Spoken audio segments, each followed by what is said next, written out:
আসসালামু আলাইকুম সুপ্রিয় দর্শক, আমি শাকিল আর আপনারা দেখছেন বিশ্ব বাংলা কৃষি, সর্বদা কৃষকের পাশে থাকি। সুপ্রিয় দর্শক, টবে ভ্যারিগেটেড মালটা কিভাবে প্রতিস্থাপন করতে হবে সে সম্পর্কে বিস্তারিত জানাবো আজকের এই ভিডিওতে। এবং এই ভিডিওতে দেখানো হয়েছে লেবু জাতীয় গাছের জন্য কিভাবে মাটি তৈরি করতে হবে সে সম্পর্কে বিস্তারিত। এজন্য আপনারা অবশ্যই এই ভিডিওটি শেষ পর্যন্ত দেখবেন। আর বিশ্ব বাংলা কৃষি চ্যানেলে নতুন হয়ে থাকলে অবশ্যই চ্যানেলটি সাবস্ক্রাইব করবেন আর পাশের নোটিফিকেশন বেলটি অন করে দেবেন। তো চলুন সুপ্রিয় দর্শক, শুরু করা যাক।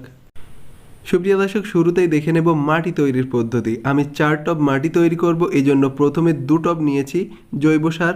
আমি এখানে গোবর সার ব্যবহার করছি, আপনারা যে কোনো ধরনের জৈব সার ব্যবহার করতে পারেন। 1 টব ব্যবহার করছি আমি গার্ডেন সয়েল, এবং এর সাথে আমি 500 গ্রাম সরিষার খোল ব্যবহার করছি। আমি 2 বাটি সরিষার খোল প্রয়োগ করে দিচ্ছি, এবং এর সাথে আমি দেব নিম খোল। নিম খোলটাও আমি 500 গ্রাম ব্যবহার করছি। এটা খুবই গুরুত্বপূর্ণ, এটা সারের কাজ করে এবং ছত্রাকেরও খুব ভালো কাজ করে। এরপরে আমি হাড়ের গুঁড়া ব্যবহার করছি 250 গ্রাম। আপনারা হাড়ের গুঁড়া ব্যবহার করতে পারেন, না করলেও অসুবিধা নেই। এবং এখানে শিংকুচি বা শিংয়ের ভুসি, এটা 250 গ্রাম ব্যবহার করছি। এই উপাদানগুলি ব্যবহার করার চেষ্টা করবেন। এর সাথে সামান্য পরিমাণে চুন আমি এটাতে ব্যবহার করছি। চুনটা খুবই গুরুত্বপূর্ণ লেবু গাছের জন্য। এবং ছত্রাকনাশক পাউডার ব্যবহার করছি আমি 2 টেবিল চামচ। মেইনলি এই উপাদানগুলি যদি ব্যবহার করা যায় তাহলে আর কোনো ধরনের উপাদান ব্যবহার করার প্রয়োজন হয় না। আপনারা লেবু গাছের জন্য এভাবে মাটি তৈরি করবেন, দেখবেন খুব ভালো রেজাল্ট পাবেন। আর 1 বছরের গাছে কিন্তু ফল ধরে যাবে, এই ভিডিওতে আপডেট সহ দেওয়া আছে। তারপরে খুব ভালোভাবে মাটিটাকে মিশিয়ে নিতে হবে, এবং আমার মাটিটা রেডি হয়ে গেছে। এবার গাছটিকে প্রতিস্থাপন করব। এজন্য আমি 10 ইঞ্চি একটা টব নিয়েছি, এবং এই টবে নিচের অংশটা আমি এখন মাটি ভরাট করে নিচ্ছি। তারপরে গাছ দেব, গাছ দিয়ে এটাতে আবার মাটি ভরাট করে দেব। ঠিক এই পদ্ধতিতে আপনারা গাছ রোপণ করতে পারেন। গাছ রোপণের ক্ষেত্রে কোনো বাধ্যবাধকতা নেই, আপনারা যে কোনো পদ্ধতিতেই গাছ রোপণ করতে পারবেন। এটাই হচ্ছে আমার ভ্যারিগেটেড মালটার গাছ। এই গাছটিকেই আমি প্রতিস্থাপন করব। এর আগে যে পলিব্যাগে গাছটি আছে সেই পলিব্যাগটাকে আমি খুলে নেব।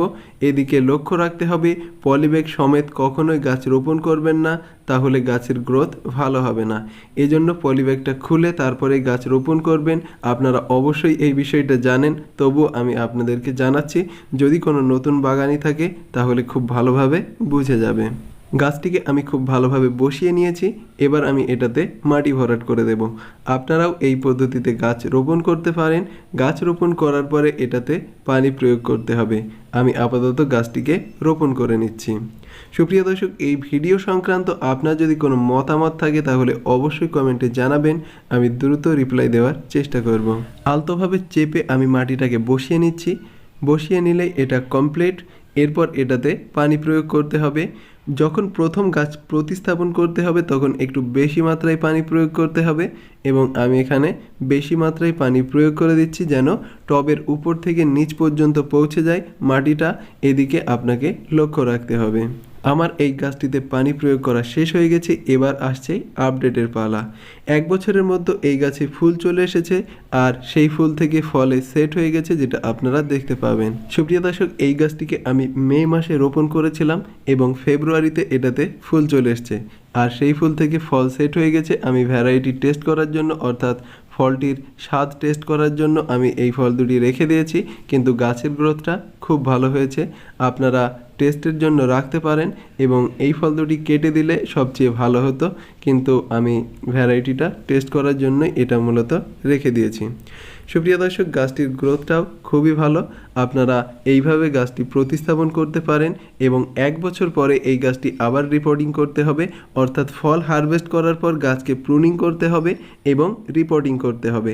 এদিকে লক্ষ্য রাখতে হবে, তাহলে ছাদ বাগানে বা টবে খুব সহজেই আপনারা লেবু চাষ করতে পারবেন। সব ধরনের লেবুর ক্ষেত্রেই একই পরিচর্যা প্রযোজ্য। আরেকটা বিষয়, লেবু জাতীয় গাছে লিফ মিনার বা পাতা কোঁকড়ানো পোকার আক্রমণ খুব বেশি হয়।